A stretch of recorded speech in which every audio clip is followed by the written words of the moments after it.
Welcome back to the Coach Mac Show. Big victory Friday night against Bacon County.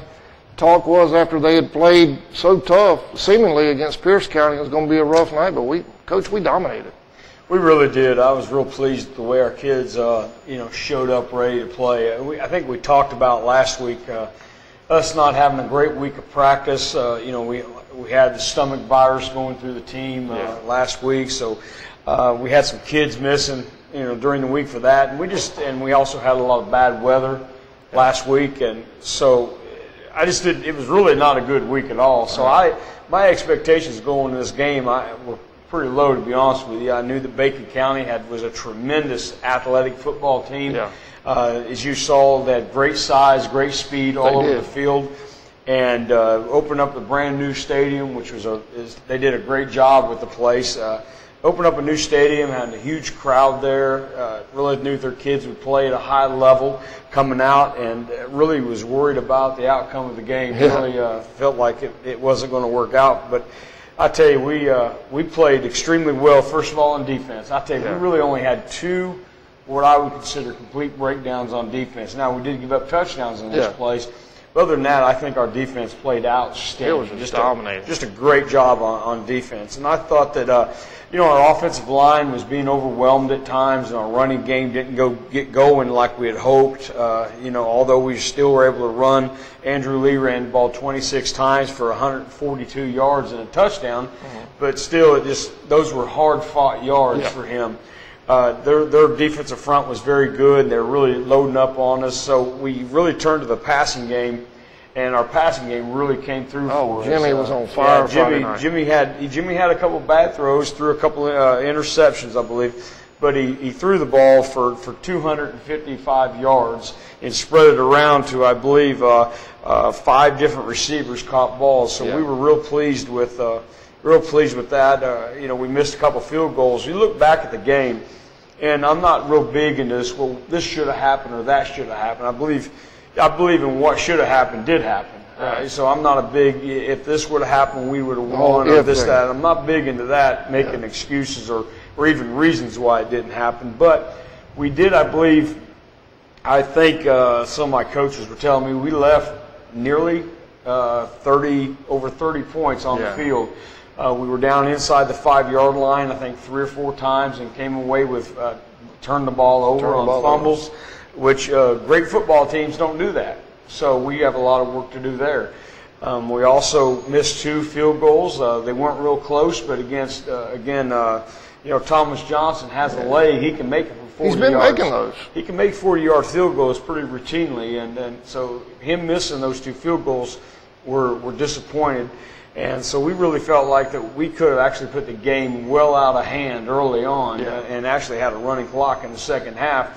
But, again, we felt like we kept them in it by our offensive mistakes. But, again, we did come up big when we needed to.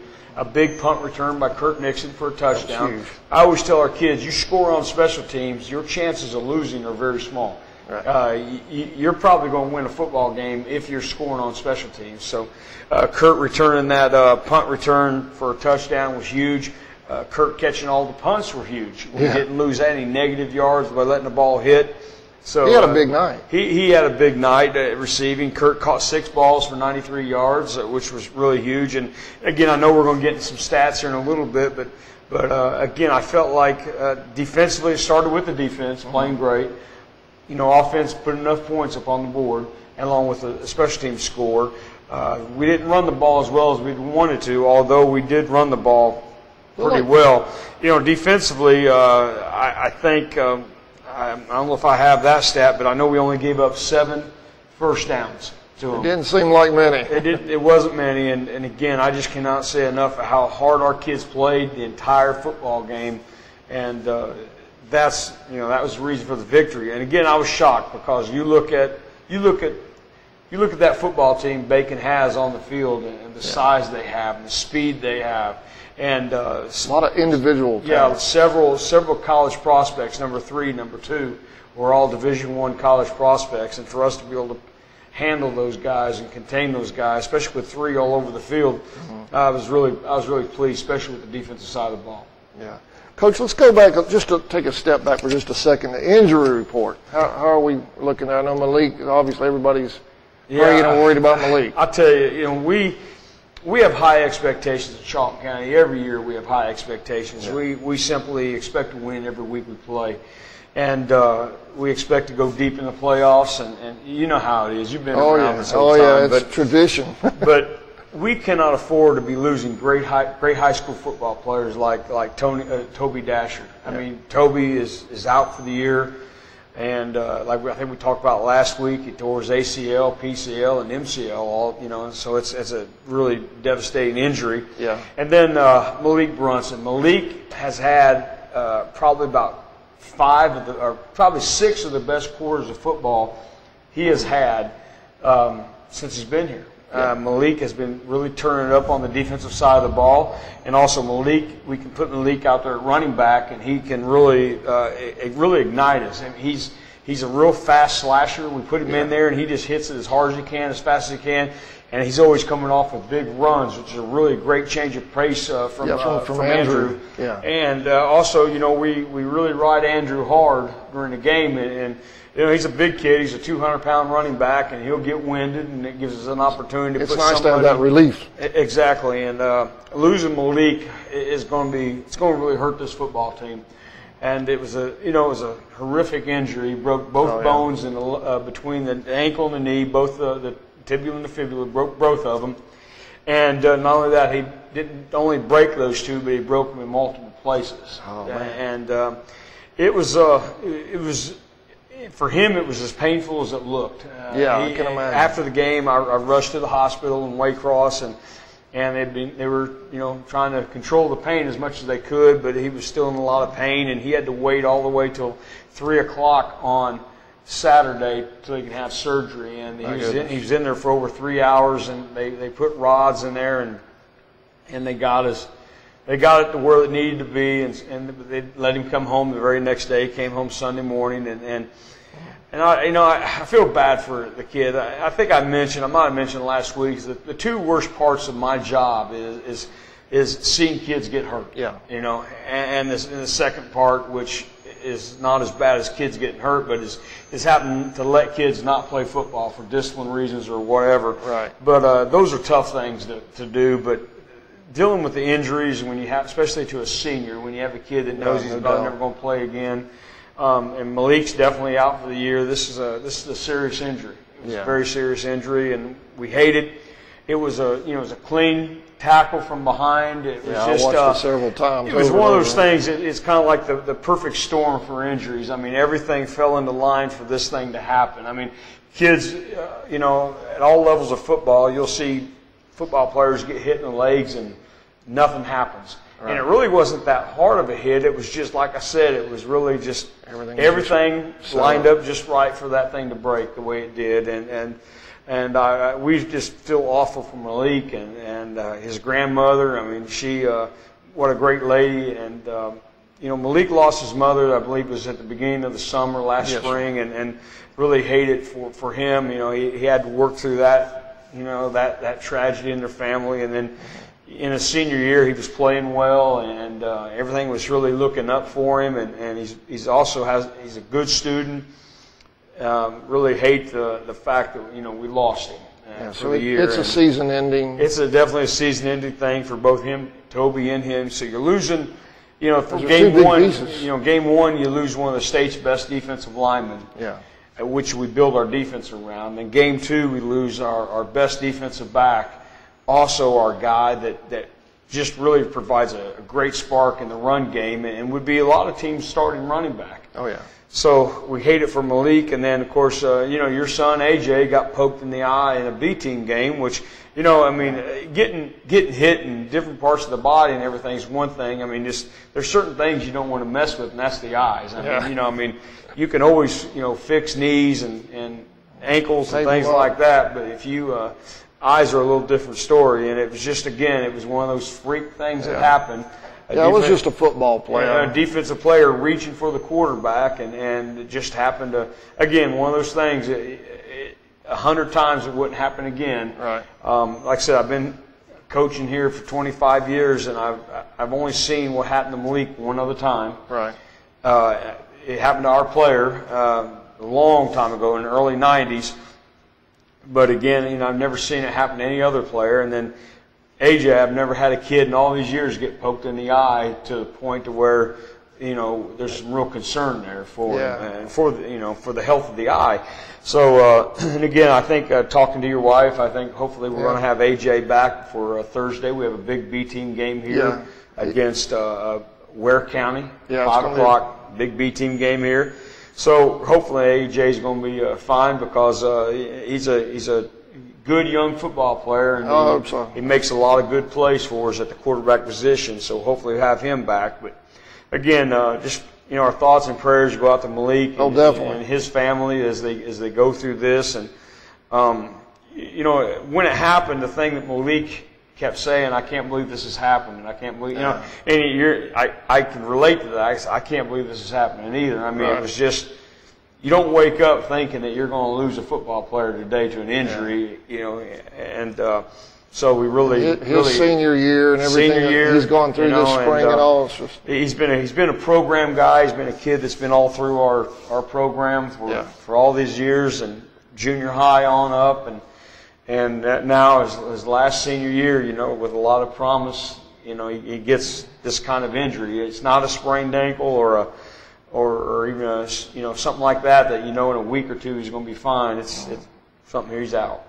Well, speaking of, don't want to refer to the injury report too much, but last week Mookie stepped into Toby's position, right? Yeah. How did and now I guess will it be Eric stepping in? Well, his defensive back, we're going to move some people around. We're going to put Kevonte Nash. He's been working in at some linebacker spot. Kevonte's he's a senior. He's about 5'11", 200 pounds. Now he's a big kid. Yeah. But he can really run. He can run like a defensive back. He's been playing. He had a big night at wide receiver. He had four catches for 106 yards at wide receiver. and really they weren't great passes. He just went up and took the ball out of the air, which is what you want a wide receiver to do. And I was really proud of Kevonte at playing receiver, and we had him playing some outside linebacker. But with his athletic ability, we're going to have him back playing some corner now. Yeah. So we're going to have two big corners and two corners that can really tackle well. And Brad Milton at one corner and then Kevonte at the other. And good size out there. Yeah, and then at safety we're going to have our freshman. And also, at safety we're going to have Brandon Dale, a senior, who's a good tackler. So we're still okay. Still solid. Still solid back in the secondary. But again, and we're going to miss it. We're going to miss Malik there, but we're going to really miss Malik giving us that spark for that 4 or 5 carries a game when we stick him in there. And Malik comes up with some of the most positive yard runs that you'll see. Just every time he gets the ball, he has a chance to go because he hits it so hard, and he gets through there. He don't need much. He hits blocking. the hole fast. Exactly. So again, offensively we're going to miss him. Defensively we're going to miss him. But again, we're going to make some adjustments and so forth. But again, we can't stand this trend. We can't stand be losing starting football players to season-ending injuries one every other week. It's going to start taking its toll on us, and hopefully this is the end of it. No more injury report after tonight. We can't stand much more of that.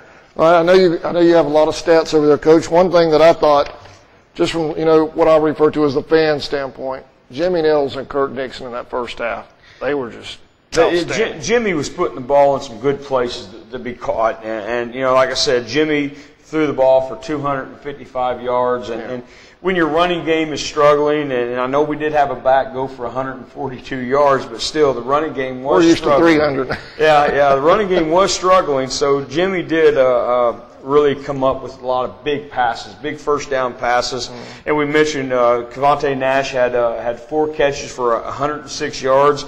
Kurt Nixon had 6 catches for 93 yards. Ethan Sauls had 3 catches. Scott Birchall had 2 catches for 45. And Tevis Dasher on the goal line had that 1 catch for a touchdown. So our offense was really moving right along through the passing game, which spread it out, which we're proud of. Which now people look at the film, and our opposing teams are going to look at the film, and they're going to say, you know, the thinking going in was you had to stop 8. Well, now you got to still stop 8, but now you still have to stop the passing game, and we have the ability to throw the ball for over 200 yards a game. So I think that's going to really help us down the road. Well, even at that, you know, like you say, the opposing teams come in, we've got to stop Andrew. But now with the receivers, the way Jimmy spread it around Friday night, you can't just key on Kurt. That's right. You know, hitting 5 different receivers is really an outstanding job, and hit 4 of them multiple times. That's an outstanding job. That's what you want. That drives defensive coordinators nuts. I hope so. All right, Coach. During the game, obviously in the second half, it seemed like the run game really kicked in with Andrew. I know we talked about Andrew and Malik already a little bit, but if you want to. Well, you know, Coach Russ Murray coaches the offensive line at halftime. He made some adjustments to him. I think they probably heard his voice ringing in their ears the entire second half. Is that what happened? You could probably hear him from all the way out in the field if the band wasn't playing. But anyway, Coach Murray made some adjustments with the offensive line, and we challenged those guys. And second half, we were really coming off the football, and we really needed Andrew to hit the hole a little harder. He gets to where he likes to stutter through there and look for openings and try to make it into a long run. And what we need Andrew to do is just hit it hard. Hit it hard, come out the other end. And second half we did that, and we really had the running game going. And I tell you what, that's really demoralizing to an opposing defense when you can really start running the football like we did. Chewing the clock up. So that was good. Made some big passes in the first half. Really ran the ball well in the second half. So that was really going good for us. The Bacon defensive coordinator just had to be pulling his hair out, you know, thinking I've got the pass stopped. Now all of a sudden Andrew Lee's and Malik were just going crazy in the secondary. Malik came on with a couple big runs, and then even at the end of the game, we were just trying to run the clock out. We had Eric Daniels out there, freshman free safety, also can play running back. Was a great junior high running back. He also got some really nice runs off, and we're really pleased with the way he got it going. So now we're going to rely on him to kind of step up and be that number 2 running back. Really? And I think he can do it. I think we need to get him some runs, and I think he'll do a good job carrying the football also. All right, Coach. Well, something that I've seen on the chatter boxes around here, we talked about a little bit off camera. Yeah. The onside kick in the fourth quarter. You told a funny story about that. Well, I mean, it was a complete accident. I mean, I know people ain't going to believe this, but it was a complete accident. We told him to try to pooch it. They had a tremendous amount of talent deep. They had number 3, who's a possible SEC player, right, and number 2, I believe. Well, anyway, they had a tremendous amount of talent deep. Those are people you don't want to kick it. Yeah, we don't want to kick it to them. So we told Tevis Desher to just pooch it. Just pooch it about 25 yards down there, and we'll cover and kick it to one of those guys they don't want to return it, because they had some guys there you can just tell by looking at them they don't want them to return the ball. I mean, they're lineman type guys. Right. And Tevis just pretty much missed the ball, and it rolled perfectly to the side 10 yards. Yeah. And it was a pretty onside kick. Yeah, and we fell on it and got the ball back, which, you know, I wasn't too upset about, because I'd rather us have the ball than them, because I do know that they could come back. They scored 22 points in the fourth quarter against a great Pierce County, very good Pierce County football team. So I wasn't upset that we got the ball back, but it was not an onside kick. It was not a planned onside kick. We tried to pooch it, and if you saw our attempt at an onside kick earlier, it was almost a Charlie Brown thing. I mean, where you almost missed the ball completely. So our football skills aren't the best in the world sometimes, and Tevis meant to pooch it. He meant to pooch it about 25 yards down there, but it didn't work out that way. And I knew they were upset about it, but again, I mean, I don't know what they were upset about. They have a great football team, and we were being informed that we were going to get beat pretty bad the entire week long. Well, that in the previous week, they put 22 on the board in the fourth quarter. And the folks at Bacon pretty much had convinced me that we were there to lose and so forth, and we were there. We weren't supposed to initiate that statement. Yeah, for them to look good and everything. So I apologize to the Bacon County people that we beat them, and I apologize that they were offended by an onside kick, which is part of the football game. And I will tell you that, that I have coached in over 300 football games. And there's two things I'm not going to cry about. I'm not going to cry about an onside kick, and I'm not going to cry about somebody blowing me out, because I look at it as our job to keep you from scoring. Right. If you want to score 100 against us, go right ahead. I ain't going to say a word to you. It's our job to stop it. I'm going to talk to Coach Woods about our defense for giving up those points, and I'm going to talk to our players about our defense for giving up those points. There you go. I just don't understand that, we've gotten to the point to where football has got associated with all this crying business going on about people upset about getting beat or blown out or whatever. The last I looked at, football is a game where you have the ball, the whole intention is to score. Right. And defense is the whole idea is to defend your goal. It's not to hold back. So, my suggestion to people is, recover onside kicks when they're kicked to you. And if you don't want people to score, play defense. There you go. And if you... good old-fashioned advice. Exactly. So if they beat us by 50, 60 points next year and the onside kick at the end of the game, so be it. We should have recovered it, and we're the ones that are at fault for letting them score. There you go. I don't see what... I hope you don't mind me bringing that up. It's just something I was seeing on the chatter room. I don't mind. It's, one thing I learned about those type of sites is and I've stayed off of them for quite some time, because anybody who can remain anonymous and say what they please is no place for me, because, I just... that's why I put my name on there when I sign up. Actually, I blame it on Chris Beasley. Exactly. That's it.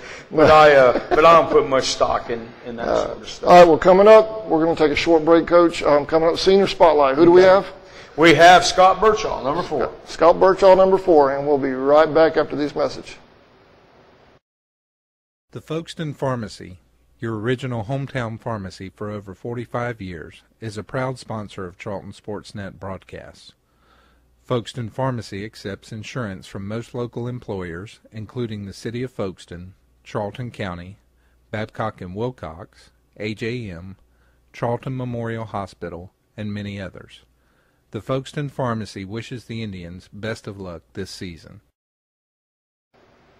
Welcome back to the Coach Mack Show. It's time for our Senior Spotlight with number 4, Scott Birchall. Coach? Scott Birchall has been one of those guys, like so many of our kids, who has been in our program all the way since junior high. And, Scott, and, he comes from a great family. His sister Billy, she'd been involved in everything, band and all that stuff. And the son of Tim and Lisa Birchall, who are business owners in town and support all the sports. Scott is a very good high school football player for us.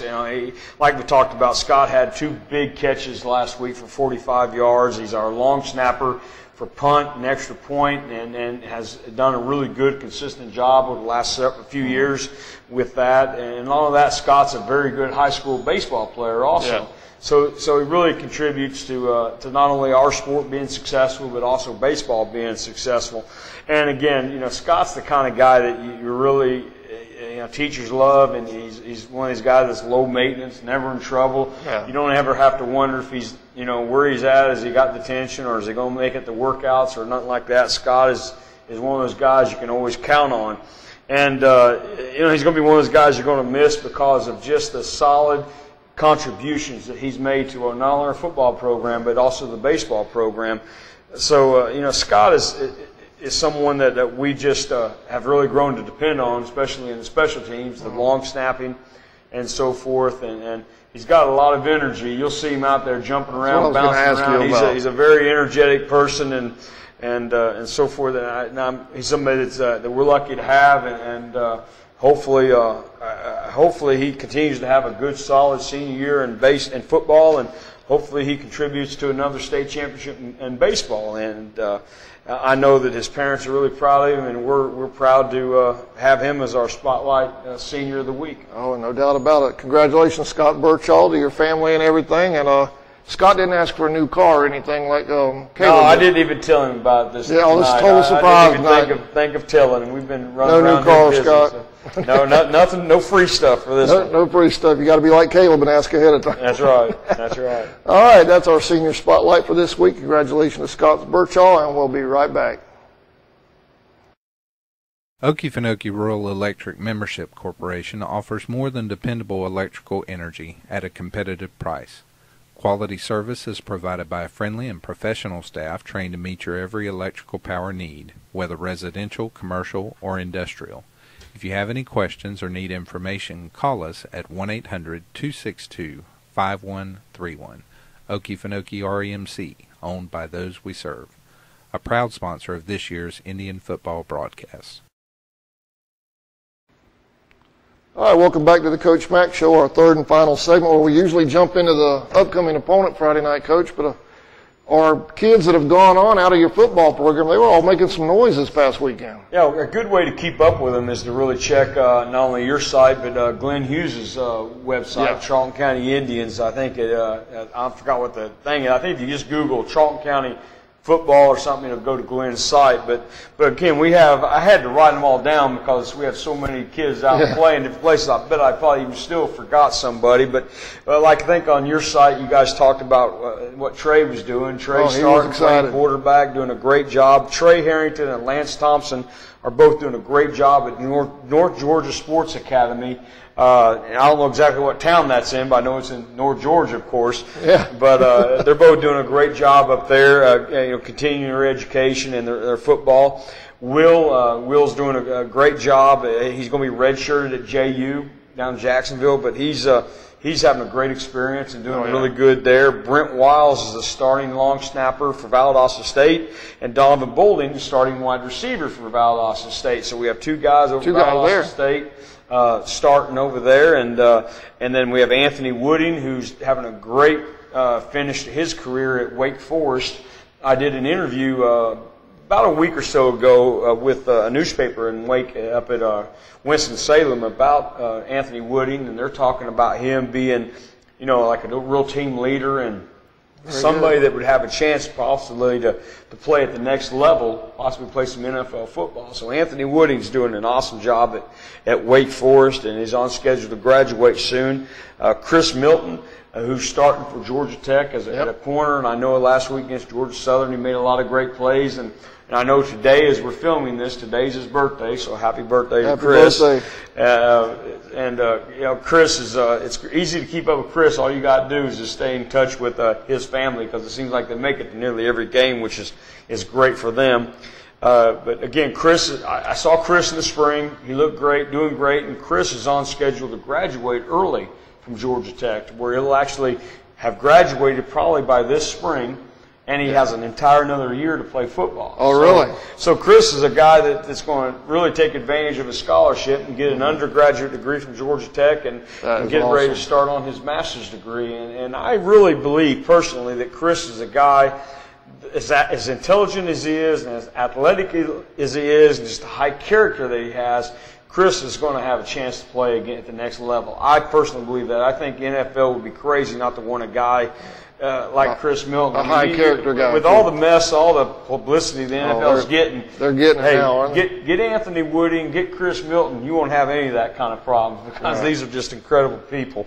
And then Michael Alberts, don't want to forget Michael Alberts up there in, up by Indianapolis, Indiana at Earlham College. He started last year as a true freshman for Earlham College, and he's starting again this year as a sophomore, and he's doing a great job up there. So all those guys we're proud of, and hopefully I didn't forget anybody. I bet by the time I leave tonight I'll probably say there's somebody else playing I just forgot about. But again, always like to keep up with those guys. Glenn Hughes does a great job keeping up with those guys, and really proud of the fact that we're able to use football to further some of our players' educations. Their chance of playing in the NFL is slim to none, but the chance of getting a college education is great. Is very quite possible. And like me individually, if it wasn't for football, I use football to get my college degree, and I really encourage these kids who can to do the same. Well, the young men that have gone on, it's amazing to me. I mean, every time it seems like every year we refer to that wall over there in the weight room. Yep, that's right. We have three new pictures going up probably within a week of Lance and Trey and Will, so those guys will be added to it. And I'm really proud of that. A lot of people will come into the weight room, and I know Dr. Howard, our principal, when we have visitors to this school, he'll a lot of times take them straight over there to see the success. And again, it's not all about football. the kids on that wall wouldn't have got up there without academics first. Right. You got to have the academics to get on that wall. We have a lot of kids that play a lot of good football, but not everybody makes it on that wall. You've got to get it done in the classroom. Got to get it done in the classroom, and I know that's what we stress in our household. It's like knocking that wall sometimes, but we do stress it. That's right. Anyway, Coach, let's move on now to Atkinson County. They last few years, I had seen where Glenn Hughes had said they a little shaky, but this year they're putting together some wins. They are 3-0, and I know that the early power rankings don't mean a whole bunch because it is early, but they are ranked as high as I think 1 and 2, 2 and 3, right up in there in the power rankings. Like I said, so we got an Atkinson County team that's coming in here that's 3-0. They're hot. They have a lot of they're very, very athletic. They actually remind me a lot in stature of Bacon County. Got a lot of tall kids, a lot of kids that can really run, a big offensive line, a very quick defense. We're expecting them to come in here expecting to win. Yeah. And like I've tried to get through to our kids, and I think our kids are listening. The idea that they're 3-0 and has got our kids' attention. Yeah. And I really believe that if we don't play a great football game, good's not going to be good enough. We got to play a great football game to beat these guys. If we don't, they'll come in and beat us. I believe they're that good. They run the football about 75% of the time. They run out of multiple sets. They'll use a fullback, offset fullback. The fullback will run the ball. The tailback will run the ball. And the quarterback is athletic enough. He's as good an athlete as any of them. He'll run the football. Big tight end. Number 80, they'd like to throw the football to. The kid's huge tight end, and they will spread the ball around also. Again, so you've got to honor the pass every play. But again, they love to come off the football and knock you back and get first downs that way. Defensively, they play multiple fronts, especially an even front most time, but they are very multiple, and they're very, very fast and very physical. Remember, these kids. This team is built mostly of seniors, and these kids have all been starting since their freshman year. Yeah. So these are 4-year starters we're talking about. A lot of experience. They've done a good job in the weight room just by looking at them. Coach Hall has been, I think this is his second year there. He come down from the Atlanta area, and Coach Hall is doing a fabulous job with these kids. They're extremely well coached, well disciplined, well conditioned. He's just done a great job with them. And we look for them to roll in with a big crowd. We look for them to roll in expecting to win and have the speed and athleticism and talent enough to beat us.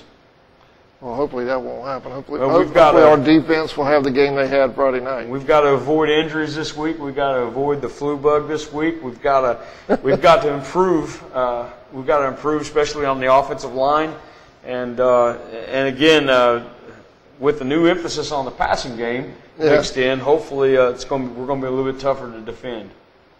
I know it's going to be a nightmare for their defensive coordinator. He's not going to be able to just sit down and say, we're going to put all 11 guys on Andrew. You can't do that now. Well, no, you can't. And, the day we worked, Mondays is a big special team, defensive install day, and a big throwing day. And it almost seemed like we had a little bit more energy today while we were working on the passing game, because you look at some of these guys, just Kevonte Nash coming up with a big game. He did. Now Kevonte feels like he's the go-to receiver. Competition there. Huh? Yeah, and Kurt, and I even said it during film. I said, Kurt, I think we've just replaced you with Kevonte. So Kurt's really wanting the ball now at receiver, and then Kevonte wants the ball, and Ethan Saws always wants the football at wide receiver. He thinks he's always number 6. Number 6. He thinks he's always open, and then Scott, he'll tell you about 4 times a game that he's open, and of course, Tevis hasn't played a lot of wide receiver, but maybe he should play more because he does have great hands. So we're kind of excited about the fact that we were able to throw the ball for 255 yards, and that Jimmy's really coming on, throwing the football. He's developing a lot more confidence, and we really feel good about that. And I think that what you'll see us against Atkinson, you may see us a little bit more balanced than we have been, willing to throw the football. I mean, our kids are now really confident in the passing game. Take a little load off the running game, but we want to feel that both of them are there in our arsenal to use whenever we need. It's not a one-dimensional thing. Yeah, exactly. Like last season at the beginning, because Andrew was out, there was a lot of passing. Yep. And then toward the end, we started leaning on Andrew a little bit more. My personal, That's view right. there. That's right. But this year, you can't do that. I mean, it's mixed up. It's a good mix. It really is, and I'm really, Coach Zach Wittenberg has really done a great job working with Jimmy at the quarterback position, and a lot of credit goes to Zach. He's just done a wonderful job with Jimmy, and he's one of those coaches. Unlike me, he's really patient. Yeah. He coaches patience, and I'm kind of, I come from the old D-line. Area where I tend to be loud and not very patient, so I try to stay away from the quarterbacks. To be honest with you, we're lucky to have Zach Wittenberg here to work with Jimmy, and he's done a great job with him. Very good. All right, Coach. We need a big crowd Friday night. Need a big crowd, and we just it's always great to be home. Oh yeah. And we'd love to fill up the home side. And if you do remember, I think there was a publication that came out about 2 years ago where we were ranked #1 in the state as the toughest place to play. So, and some of that has to do with our football players. Oh yeah. But also a lot of that has to do with atmosphere. we have a great band. We have a great cheerleading group who gets everybody going, and we have a bunch of great fans who have the ability to make a lot of noise. So I'm really, I'm always challenging our players. Right now I'm going to challenge our fans. Calling our fans out. To show up, and it's Region 2A time. It's the region tournament. Starts Friday. Yeah. And I told our kids we haven't won the region championship since 2009. Really? And so that's a big goal for us right now. And we have a lot of great teams, and Atkinson County is one of them. Yeah. Is standing in the way of that, and we're going to have to play great football. We're going to need a lot of fan support for us to have a shot at this thing, and that's something we're going to really shoot for this year. All right, y'all, let's pack the house, make it loud. Let Atkinson County know what Charlton County football is all about, and we will see you Friday night, Thursday afternoon. Thursday, we have a road B team game, a road junior high game. I believe. Road junior high. Tuesday or Wednesday, I'm not sure. Yeah. B team here Thursday, 5 versus o'clock. Ware, that's big. Ware County, you're going to see a lot of great athletes dressed in green showing up. Hopefully our young kids can hang in there. It's always been tough to play those guys in junior high, but it's a great experience. Oh, yeah. Great experience for our young kids. All right, well, we'll see you Thursday afternoon, then again Friday night. That's right. All right, y'all, join us. We'll see you Friday. Pack the house.